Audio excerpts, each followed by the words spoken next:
TV. The hashtag on Twitter is Morning at NTV, and of course if you are following, we are streaming live on Facebook as well as on YouTube for those that are watching from across the ocean. Welcome to Take Note, a discussion that we are going to be looking at budget allocations that appear to be kicking up a little bit of a storm, especially depending on which sector one is. The medical professionals have their issues. The soldiers, I'm told, also have their own issues, but we are going to concentrate on the youth. Just a preamble before I introduce my guests. Government has been looking to fast track a cabinet decision to merge, mainstream and rationalize public institutions and agencies to facilitate efficient public expenditure, as contained in the report on the Committee of Public Service and Local Government on sector ministerial policy statements for 2022-2023 that was adopted last year. That is the greater scheme of things. However, as I speak, the budget framework paper for 2023-2024 is out, and consultation process is on. The various stakeholders have been reached in all their steeds and have been giving their feedback. Allow me introduce with me. On my immediate left is Teopista Kiza from the Africa Youth Development Link. Many thanks for joining us. Thank you. Good morning. Right next to her is Mr. Emmanuel Chisembo, usual suspect, so to speak, from the Bunyoro Kitara Youth Initiative for Development. We are glad to have you again, and the indefatigable chairperson of the National Youth Council. You also most welcome, Mr. Jacob Eyero. Happy New Year, gentlemen and lady. Thank you. Let's begin with Teopista Kiza from the Africa Youth Development Link. The budget framework paper is out. The discussions are ongoing. From the youth perspective, what is there to look out for? Is there anything to write home about? Okay, thank you very much, and good morning, viewers. Happy 2023. Yeah, looking at the budget framework paper, if you look at the entire total, there is a slight increase from the previous year budget. There is a slight increase, but still the challenge remains that most of our budget goes into wages. And so we have a little budget that is left for development expenditures. And when I go to youth, given that this time around our budget is aligned to the National Development Plan 3, yeah, there are certain programs where youth have a comparative advantage, and one of them is the human capital development. Yeah. That is one of them. So for the human capital development, there is sports and education, health, and many others, including I think that is the sector that has also things to do with employment and many other things in there. But the challenge, if you look at what is proposed within the budget framework paper, is that there has been a cut, an 80% cut onto the special funds that goes to vulnerable groups, including youth. Yeah. So youth have still had monies together with women from recouped from the YLP, the Youth Livelihood Fund. They still had some monies, but the entire budget for SEG, for the youth, for the women has been cut by 80%. So that means that in this budget year, we are likely not to have resources available for the implementation of those programs at all. And then secondly is that there has been a huge cut onto community mobilization and mindset change. And I think that is also one of the programs that is so peculiar to the young people of this country. And some of the monies under that program is what is allocated for community mobilization. It's given to the community development officers to sensitize people about government programs. And we know that the flagship program for government is the PDM. So if there isn't any monies for the CDOs to be able to do their work, then that means there is a challenge in terms of how youth will get to know what is entailed within the government programs for the ownership of those programs. So those are the two things, but also specifically if I go to education and sports. So usually there is an allocation to education and sports, but a standalone sector. Yes, but Yeah, yeah, but usually if you go deep and into the analysis of that, sports usually receives a very limited amount of money.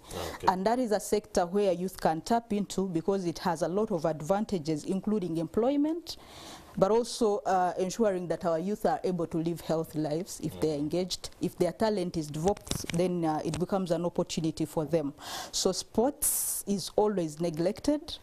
Yeah, sometime back I was watching some interview with the former captain of the She Cranes. Very quickly. Yes, and she was telling us they had not been paid for quite a period of time. So those are some that I can speak to as of now. All right. Yeah.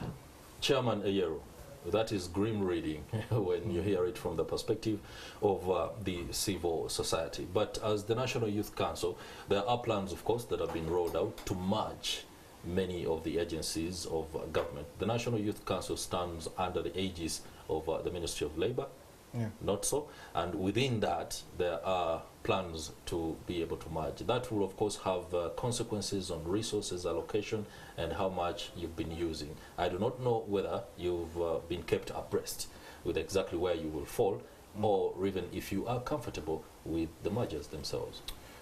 Thank you, and I want to thank Topista for really showing the country the light with regard to the plight of systematic marginalization of young people in the country. We started with the idea that we don't need a special fund for young people. We can get everyone, since the whole country is young, let's get everyone into the parish development model. That's right. Today we are being told the parish development model has reached 75% of implementation, but there is no single known young people's group that has benefited from the 30%.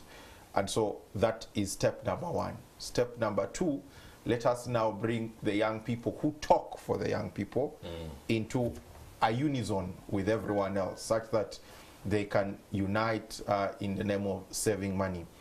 As the National Youth Council, we are very clear on this. We do not support this, but it seems our very generous approach has not been yielding very much.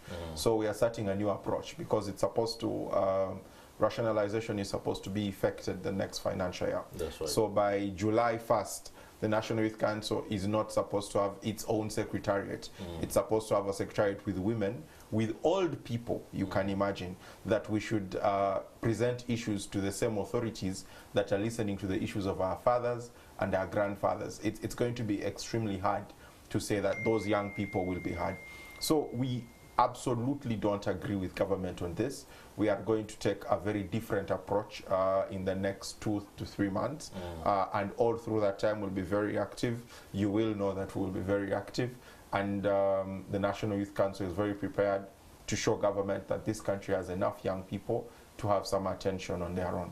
Okay, allow me to stay with us. With that rather, do you appreciate the need to merge institutions that could perhaps be more like duplicating services? You show a lot of discomfort when it comes to the fact that you will be required to speak to a board, for example, that is also looking at issues of the older persons, and in your stead and tone, you don't think anything will be done? First of all, we actually agree with the idea that government should be a lean government. Government should invest money in a manner that is of the best output capacity for the people of Uganda. That's right. If government sees that there is need to merge, say, NIRA and the Migration Directorate, and that will save us maybe 25 billion, that makes sense, because that is a service you're offering. But if government begins to see the need to merge institutions of democratic practice, then we're headed in the wrong direction. The National Youth Council, first of all, does not use a budget that raises any eyebrow in government. Our money does not even attract any attention. Annually, we spend only 4 billion, and that has only started this year.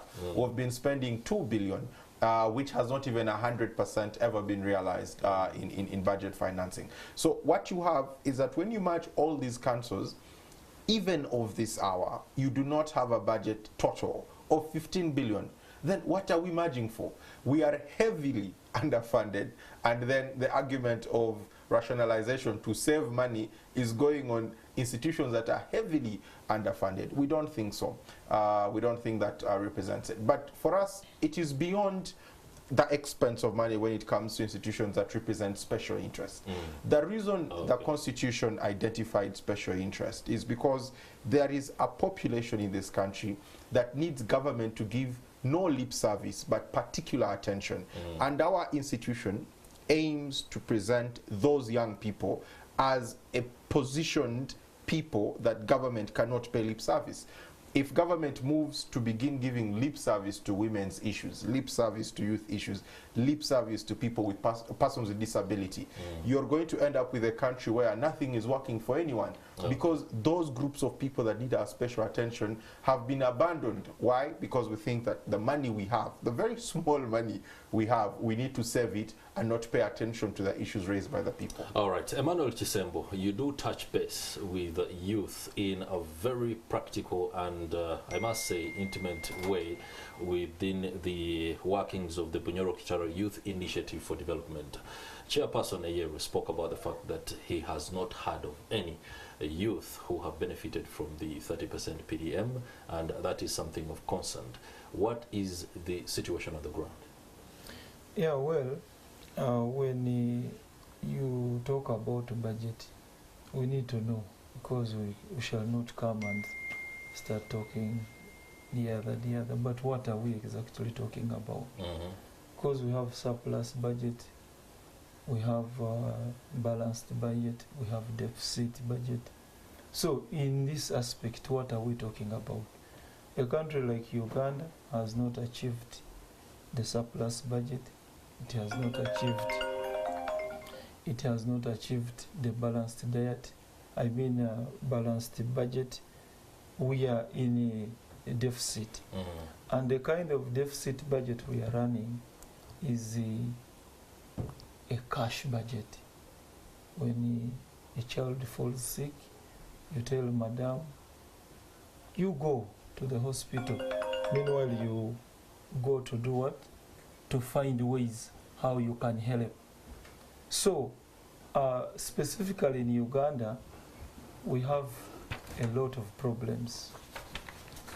And we don't need to criticize the government or President Museveni or any other government, but we need to look at these two institutions, the IMF and the World Bank.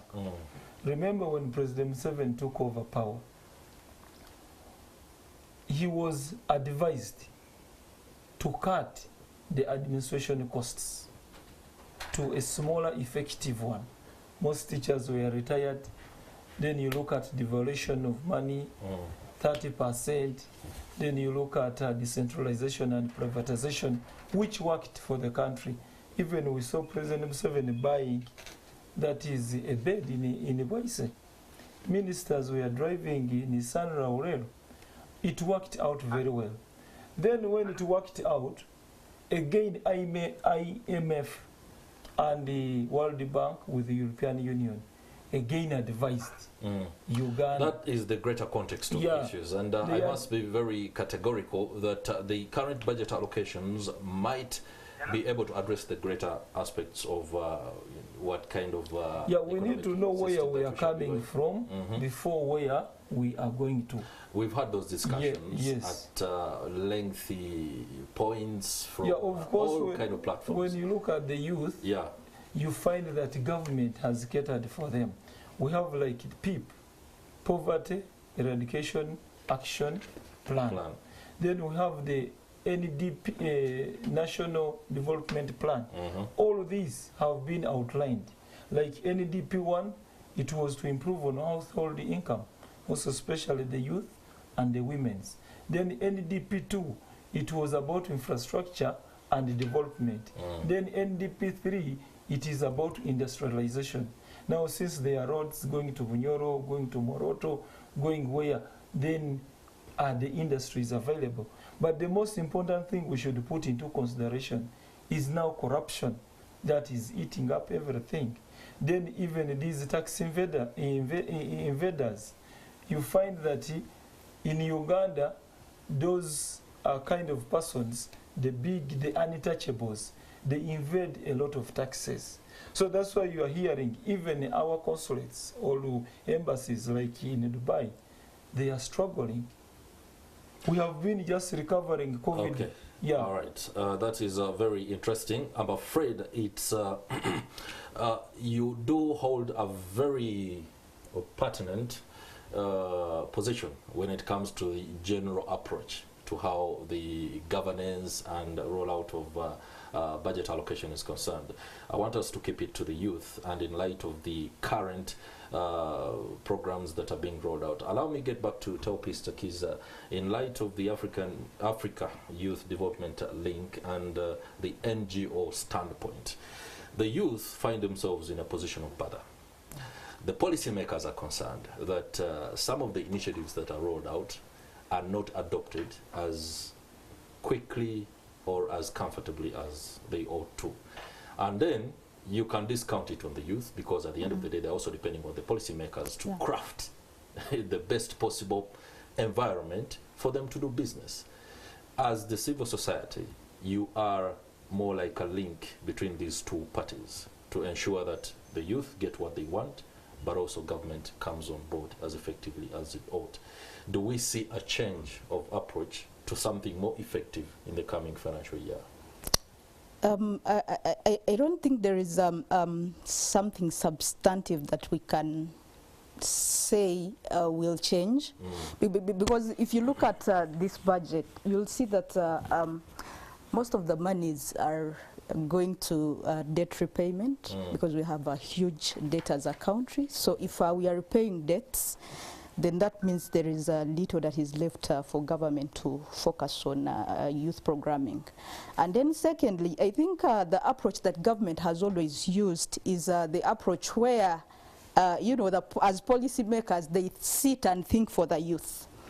So there isn't much involvement of the youth. Even I'm not sure if Jacob is really consulted as such. He will be able to tell us. But I think they are not speaking to the youth to get to know what the youth really want.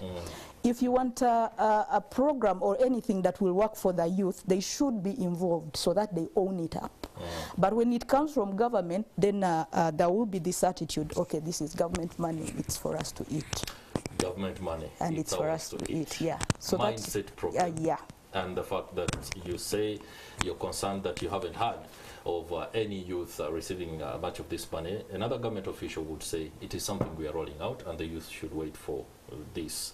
However, the National Youth Council has aspects it's been rolling out, doing for much of the mindset change. When it comes to how youth use the funds that are available to them, the initiatives they undertake, what is the monitoring and evaluation framework that you have to help the very vulnerable persons, especially the moment you put money, youth sees money, they are like, hey, here we are, I can now buy my iPhone, I can now go and purchase what I want. First of all, just to answer Kiza, yes, we get our voices in. We are consulted as a National Youth Council on multiple processes in government. This morning we have a sit down with Parliament as well. The Committee on Gender, we have to present our position on the framework paper. However, the concern is how much of what you say is taken up. Because ultimately what is implemented is not what you say, is the middle ground government decides is the necessary ground. And like he said, in the operations of government, when they feel like there's a deficit here, they find their response somewhere. Yeah. What we are saying is that we are not here to be part of the response government has to pick from. You know, we are here as special interest, so we cannot be part of the response.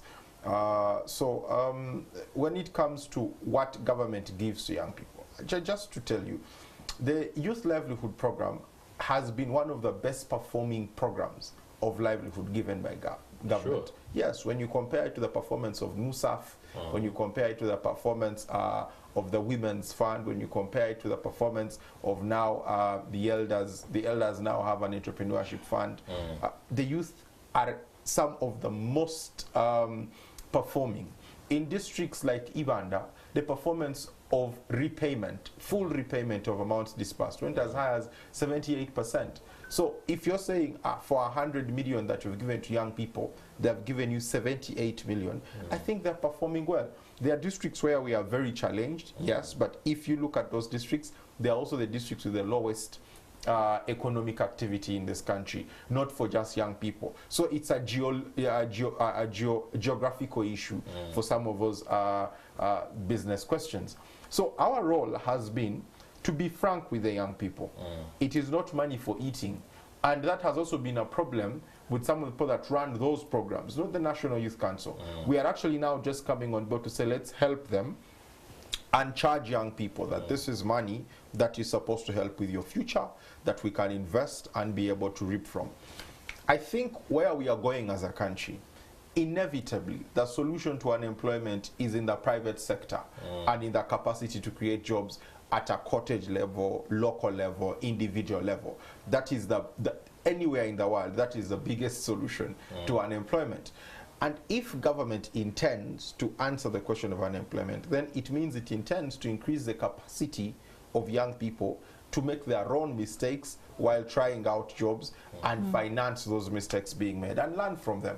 That is where we are going, and that is why we don't agree with this whole idea that we need less money. And that is why I want Emmanuel Kisembo to speak up on the fact that unemployment is something that government is trying to solve. However, it rests entirely upon the youth to be able to work out models that are effective for them.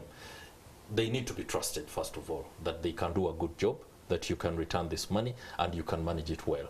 Within the workings of the Bunyoro Initiative for Development, I'm sure there are case studies that are positive that we can look on. You can take us through those so that we can know what is happening within the region. But most importantly, what model is best for the youth, away from waiting on government? Yeah, when you look at all these programs of government, they are very, very okay. If at all they are to be put into consideration. But we have gotten challenges. Challenges in terms how this money is always allocated. You find that like the PDM, it has really gotten challenges, the RDCs, the chief administrative officers, a few people, you find they take up all the money.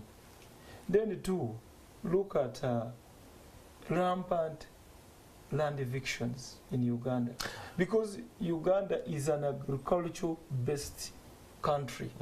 When you are giving me money, at least most of the money is considered to be going where? To agriculture sector. But now look at Bunyoro, a lot of land evictions. You come even in Teso, you come in Uganda. Where is this money going to help the youth, and yet where they are supposed to put it? You've just made an accusation, allegation. Yeah. RDCs, chief accounting officers, are taking PDM money and not giving it to the youth. Yes. Or are they influencing the allocation of this money to which Others particular group? even allocated to their own relatives. It is not gone to the beneficiaries who are supposed to do what. Then now when the payments are not in time, all they think the people did not return, like the way he's telling me in Ibanda, they returned. Maybe there was a more streamlined process. I don't know, over an authentic process to give out that money. But of course, if you know that my boss is my brother, my what is the one who gave me this money, so you reluctantly fail to take it back. Sometimes it comes in the name maybe of Kisembo, but after receiving on my account, again I give it to my brother who is the cow or the RDC. You're revealing things to us that we might have an idea could be happening, but when it comes to this particular program, especially the PDM, then it raises concern. Chairperson Ayeru, have you heard of this? And is it anything that you must address? I have not heard of RDCs who have eaten PDM money.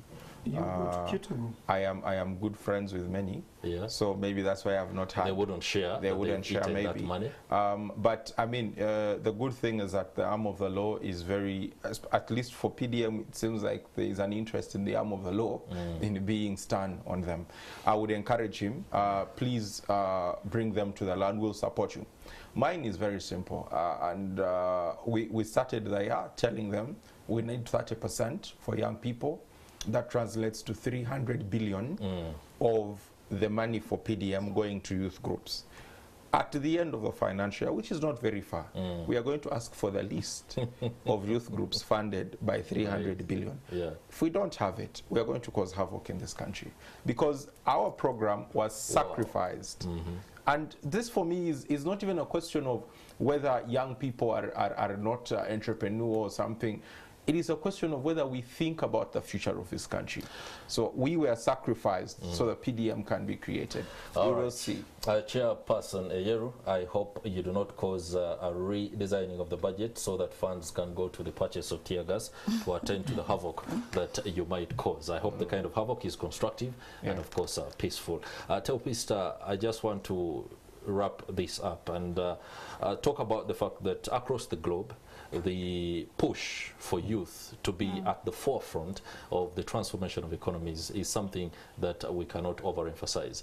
Within Uganda, we find ourselves in fits and starts every single year. When it comes to planning processes, the issues that we grappled with the previous year become the new wine in those old bottles. CSOs are at the forefront of mapping ways forward. Not only evaluating and monitoring, but mapping ways forward, because you have benchmarks upon which you can relate to from other countries very readily. What is that very, I don't know how to even describe it, what is the magic bullet, for the youth in Uganda? Okay, I think the magic bullet is not in giving youth money directly. We are doing it wrong. Yeah.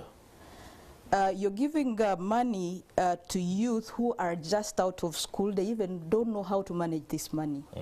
When we were doing an assessment of the performance of YLP in the Karamoja region, we were working there then, we just realized that youth had misused that money because they didn't know how to even handle the money. They didn't know how to invest the money. So for the few youth that we selected, we decided to undertake them through a financial literacy training. And for the few that went through the financial literacy training, they were able to form their own groups, saved their own money, and started their own initiatives that are working. So the problem is not the money. If the problem is the money, then where do the youth that go to the Middle East get the money that takes them there? Because some of them put in around like 4 million. Where do they get that money? That means that if youth already get to know that if I do this, I will be able to get some money from it, then they will look for money from wherever it is. I think one of the programs that is succeeding Jacob is the youth venture.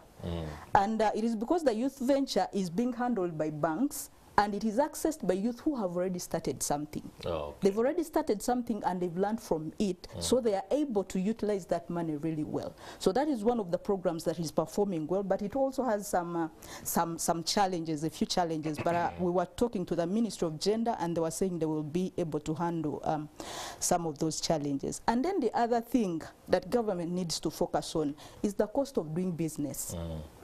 Chairperson has said that if we need to refocus, we need to look at the private sector and how it can spur job creation and employment. That's right. But now the challenge is not starting a business. The challenge is sustaining that business because of the cost of doing it. If you look at the cost of electricity, you look at the current fuel prices and the likes, they cannot facilitate young people's businesses to sustain to a certain level.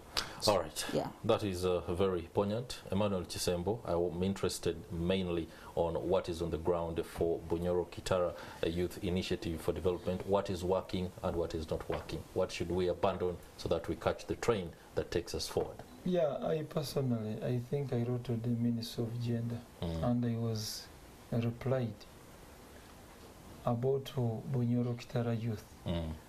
One of the challenges which we have been facing, like when these people are taking on the youth, they don't consult them. Like if it is coffee, they come and all of you give you coffee seeds. If it is cassava, they give you cassava stems to plant. And yet you have not yet interested yourself to know, because when you look at whites, they look at you when you are still very young. Are you interested in football? Are you interested in maybe rugby, something like that? So sometimes when you bring like coffee seedlings that I'm not interested in, then automatically government will be losing out. Fine, those people have taken their tenders to supply them, they may get, but is it really serving the purpose? Those are some of the challenges the youth are getting. Lastly, in a minute, what is the agenda for the youth in 2023 in as far as the National Council is concerned? I think we have three main ideas. One, we're looking at, first of all, dealing with the question of the merger, so that it's definitively concluded and government abandons the unfortunate idea. But then two, we're also looking at the issue of human capital development. And how we're looking at it is specific interest in the students' loan scheme. Uganda has a very low-funded loan scheme, and yet the loan scheme is the only certain way that poor young people can attend university and be able to pay back later. So we have focus and interest in making sure that comes through. Finally, we're looking at actually having our voices heard on major global issues. We think young people should have a say on climate action in big numbers and in efforts that are visible. So we'll be going out to the field more and dealing with issues like that. All right. Chairperson of the National Youth Council, Jacob Beyeru, many thanks for the insight. Many thanks to you too, Emmanuel Chisembo, who is from the Bunyoro Initiative for Youth Development, and of course Teopista Kiza from the Africa Youth Development Link. It's been a pleasure sharing and of course getting to know what